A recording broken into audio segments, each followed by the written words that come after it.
أعوذ بالله من الشيطان الرجيم.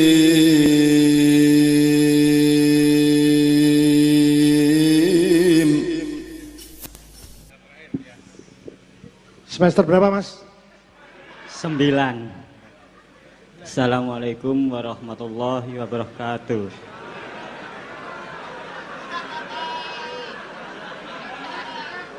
Nama saya Rusdi dari Jombang Musian. Langsung mawon caneng nggih. Ya langsung, Mas. Mosok sampean te mudhun rono balik. Pertanyaan yang ke-1, akhlak terendah manusia kepada Tuhannya itu yang gimana? Dan yang kedua, mohon Cak Nun menjelaskan surat Muhammad ayat 7. Terima kasih Cak Nun. Mas, matur nuwun, silahkan kembali ke jalan yang benar. Monggo. Turun. Cak Nun dari timur-timur sampai Nusian Jombang ini semua, monggo dijelaskan atau tidak terserah Cak Nun sebagai budayawan nasional dunia dan Oke, teman-teman sekalian, ini saya ingin ngurut dari dua lagunya Mas Doni sama Mas Imam tadi. Itu mudah-mudahan Anda memahami bahwa Indonesia itu memiliki ibarat kesebelasan itu dia kaptennya, dia punya potensi untuk jadi kapten kesebelasan dunia.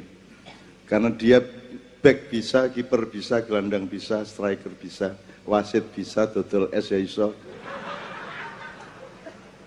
kaos ya iso sak pituruté. Artinya kita multi talent, kita ini tinggal memastikan kembali satu kepercayaan diri kita sebagai bangsa, itu yang hancur lebur sekarang.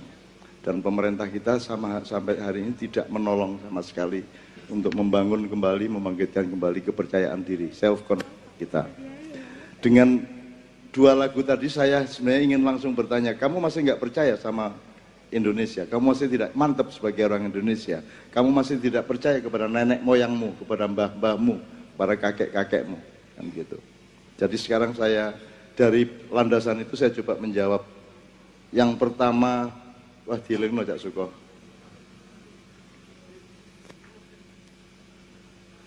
Sing pertama mau apa ya? soal perbedaan Bhinneka Tunggal Ika. Oh, yang gini-gini tadi ya. Eman. Gini Mas, saya jawab singkat. Anda harus berpikirnya gini, sebab dan akibat. Sekarang perbedaan itu menjadi masalah, itu sebab apa akibat? Ya. Kalau Anda tidak belajar sebab akibat, Anda tidak akan paham sejarah. Karena metodologi memahami kehidupan dan sejarah itu Anda mengetahui mana sebab, mana akibat. Meskipun akibat akan menjadi sebab yang baru bagi akibat berikutnya. Tapi dialektika dan dinamika sebab akibat ini harus menjadi cara pandang utama, kaifiyah atau metodologi. Jadi Indonesia itu tidak pernah ada masalah dengan pluralisme, tidak pernah ada masalah dengan keragaman. Sejak dulu kala tidak ada masalah. Mojopahit itu Hindu, Buddha, Islam tidak ada masalah. Itu masalah 20 tahun belakangan aja. Dan itu dibikin oleh orang lain yang ingin membuat kita bertengkar sehingga mereka gampang mencuri dan merampok kita. Gitu. Jadi menurut saya Anda tidak usah pusing soal itu. Itu hanya akibat saja dari banyak hal. Ada yang dari atas, dari tengah, ada yang dari bawah. Nah Anda sendiri kurang punya resistensi untuk mempertahankan apa namanya.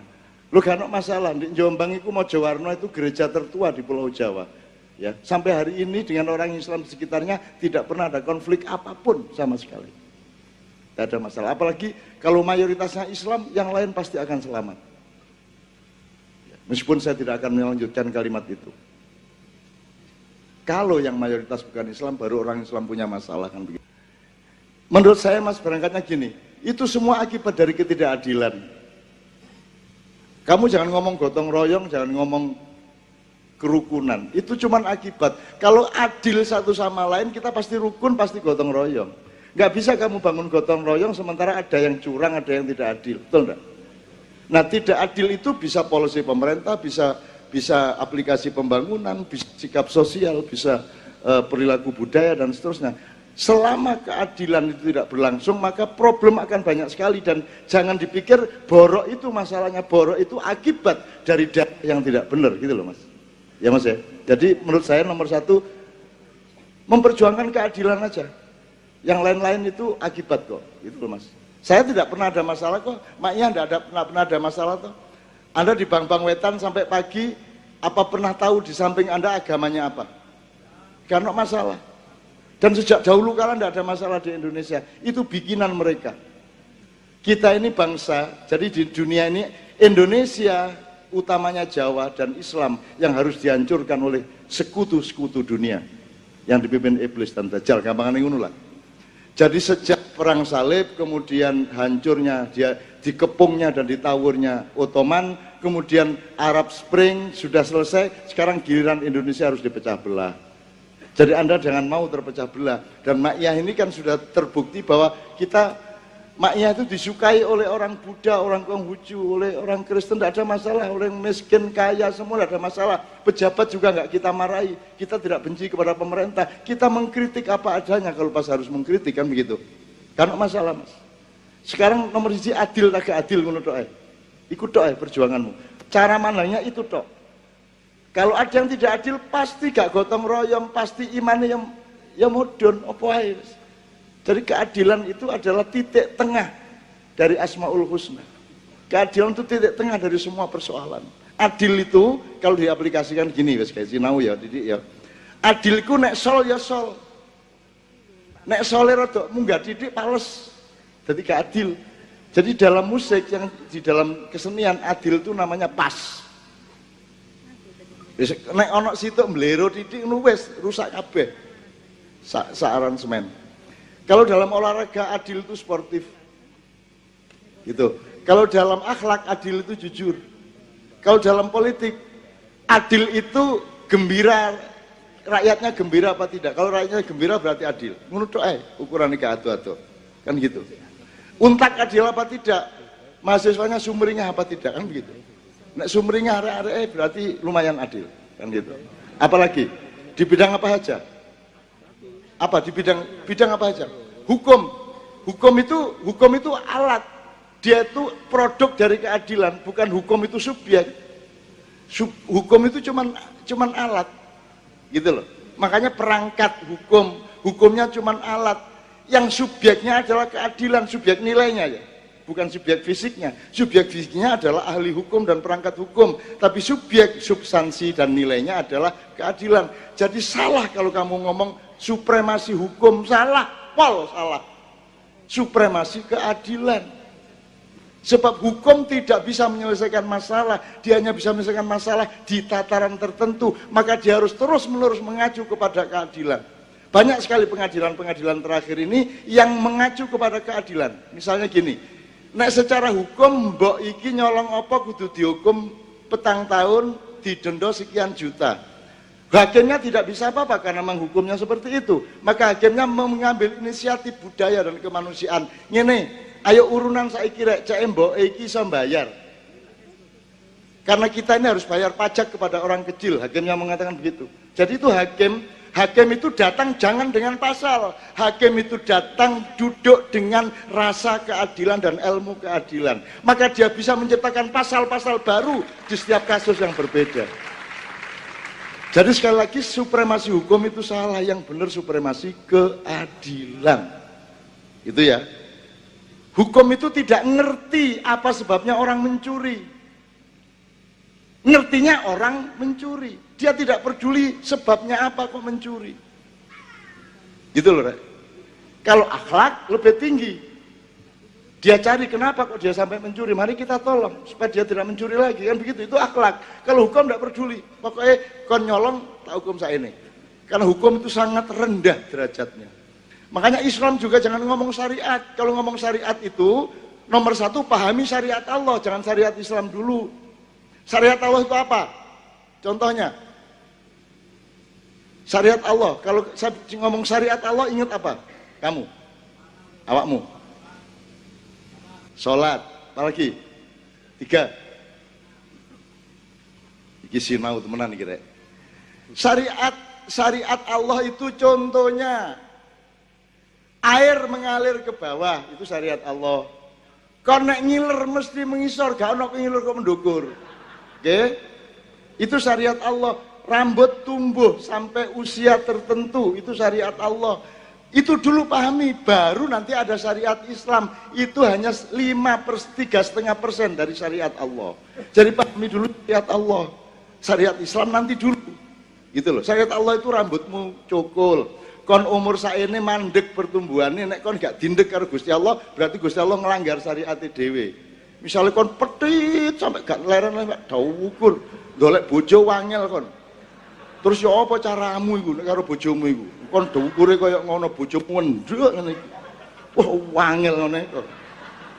Itu syariat Allah, daun-daun bergoyang, itu syariat Allah. Jadi temukan syariat Allah di alam dan di dalam dirimu. Detak jantungmu itu syariat Allah. Baru setelah kamu paham syariat Allah fi anfusikum wa fil afaq, di alam semesta dan di dalam dirimu, baru kamu bisa menemukan syariat Islam. Kenapa kok harus sholat 5 kali sehari? Ya kebangetan nek garek wong kene kudu bayar pajak. Dikek 24 jam sedina mosok kene gak ono sing digawe Gusti Allah blas.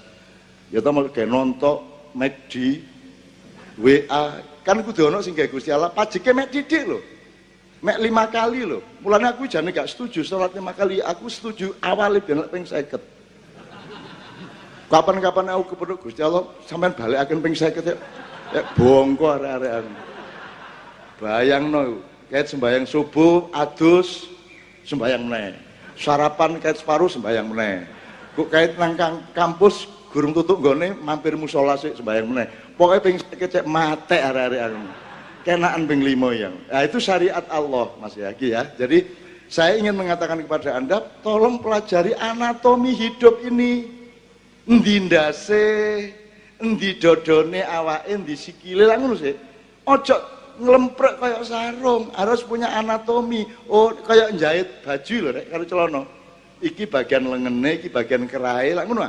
Iki bagian benike. Ini sekarang pemahaman kaum intelektual terhadap hidup dan Indonesia juga kaya sarung nglemprek. Gak jelas lor kidule, gak jelas ndukur nisore. Sarung nglemprek karo dhewe. Itu pun teles pisan. Digawe gak kena, dipe gak garing-garing. Gitu ya. Jelas ya Mas ya? Oke. Jadi sekali lagi soal hukum dan keadilan. Ini sekaligus menjawab pertanyaan dari Jombang yang menguji saya. Wong Jombang iki ngono iku. Dhek wis roh terus njajal-jajal. Cak Nun roh tagak. Ngono dhek. Selamat aku penuh cinta kepada wong Jombang. Ya wis aku tak jawab gak apa-apa, apen-apen kon kaya gurung roh. Lah kon lak wis seru. Kon nek gak roh lha apa kon takon? Wong kon iku wis seru. Dan jawabanku itu aja kok anggap kebenaran, karena tidak ada kebenaran kecuali Allah. Jawaban saya itu hanya versi, hanya pendapat, hanya mazhab. Dan mazhab itu tidak penting. Makanya jangan terlalu banyak mengandalkan tafsir, karena tafsir itu bisa 1000 macam dan bisa melahirkan 1000 mazhab. Yang terpenting adalah tadabbur. Tadabbur itu di Quran dianjurkan, tafsir tidak. Tadabbur itu artinya pokoknya bahkan paham gak paham, bahkan maca sedina Quran pirang halaman, bahkan iku cinta mek kok lus-lus tok Quran gak masalah. Sing penting kon dadi luwih apik ta gak sebagai manungsa. Ngono lho, iku tadabbur. Nek tafsir kudu pinter, kudu roh. Sak piturute. Lan gendeng akon kudu ro tafsir iku. Wong bahasa Arabe gak paham matane, kan gitu. Jadi andalan kita tadabbur. Tadabbur itu masih mek Quran disawang-sawang tok. Sing penting itu membuatmu ingat Allah dan menjadikan engkau lebih baik sebagai manusia, dekat kepada Allah, dekat sama sesama manusia. Itu tadabbur namanya. Ngono ya Mas ya. Oke. Akhlak yang paling buruk kepada Allah itu ya kufur. Kalau menurut Allah yang terburuk lagi syirik. Membuat Allah cemburu. Gitu loh. Allah itu pencemburu luar biasa. Gitu loh. Jadi kafir itu gak ngakoni nek syirik itu menduakan. Berarti apa? Maru apa? Wayuh itu kan lebih menyakitkan daripada gak ngerabi. Kon Meneh-meneh duwe anak wedok. Milih ndi anakmu wedok gak payu ta dirabi wong tapi diwayuh-wayuh.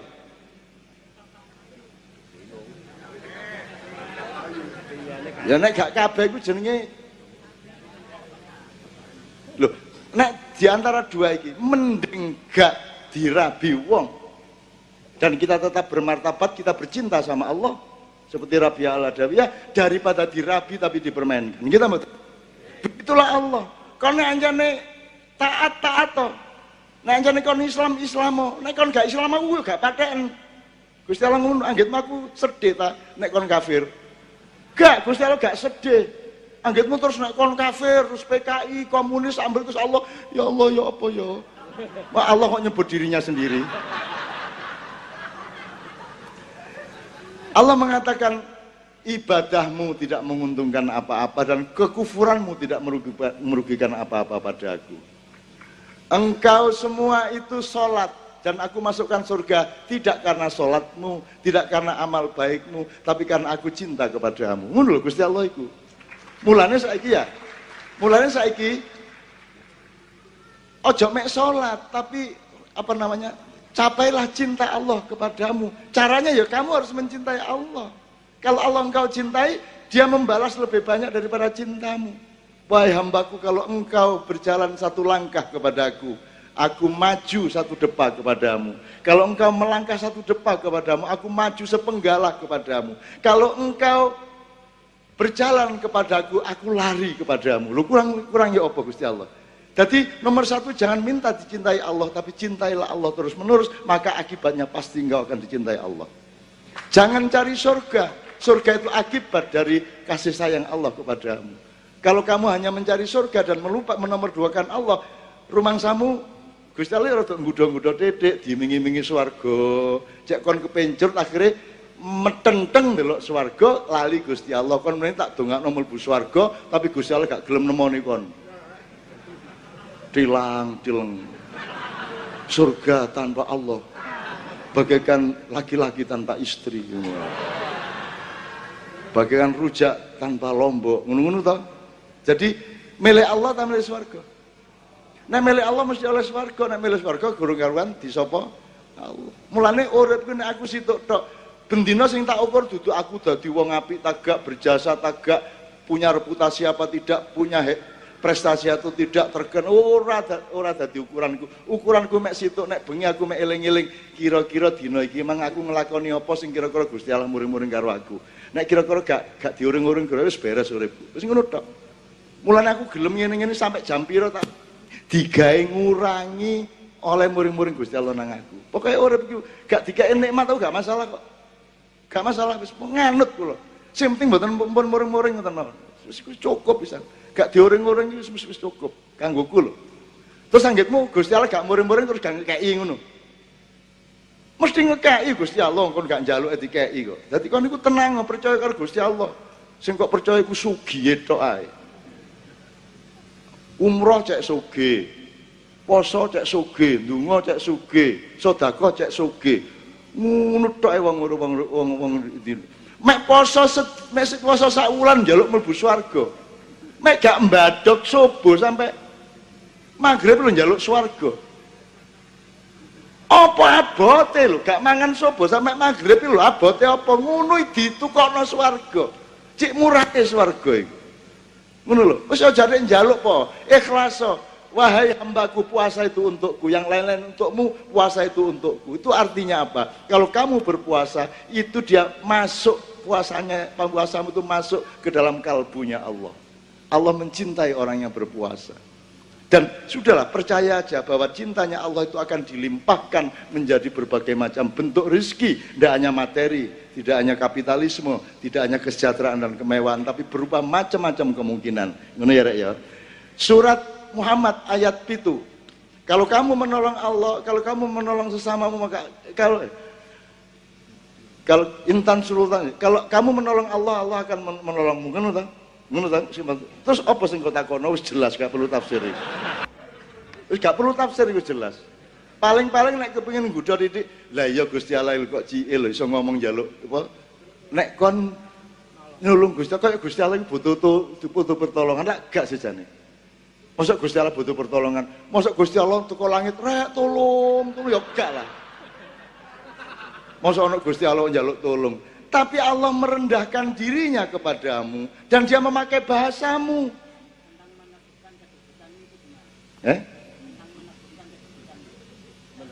Meneguhkan kedudukan. Saya tanya, upama kamu mau kerja narik taksi, ya, itu kamu harus memastikan dulu berapa penumpangnya atau kamu jalan aja dengan taksi ini? Aku takon. Ya apa? Kon aku berangkat sih rek, nek jelas yang numpak aku kira-kira wong 30 ya aku berangkat, nek kira-kira gurung jelas aku gak berangkat ngono. Ya apa sing ndi? Nek wong nyambut gawe iku ya apa? Kon dodol nek wis jelas sing tuku kae dodol ngono. Ngono ta gak sih? Lah apa kon ndolek kejelasan-kejelasan iki? Kok kate kalau engkau menong aku akan meneguhkan derajatmu ngono to. Karep sampean ya napa? Sing jelas. Ngono ta? Kait sampean gelem nglakoni. Wis to nganu to kakek takon iki lho. Bani Israel kon Jombang ya.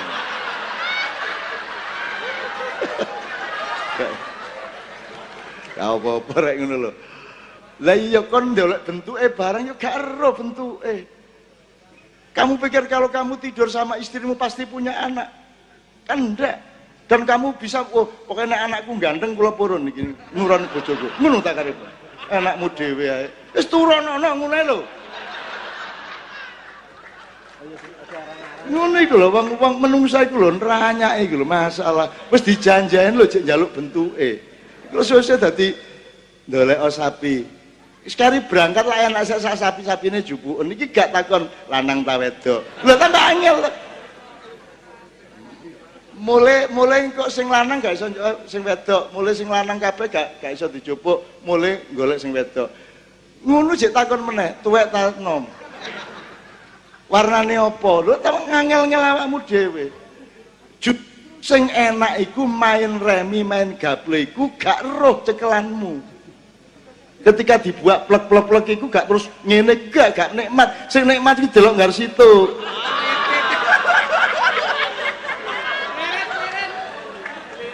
Ngono lah kok kon niku langsung kok buka. Lho bojomu barang meneh langsung kok but. Oh gak nikmat. Sing nikmat nggar titik rek strik. Ngono. Kene tak sit. Ya.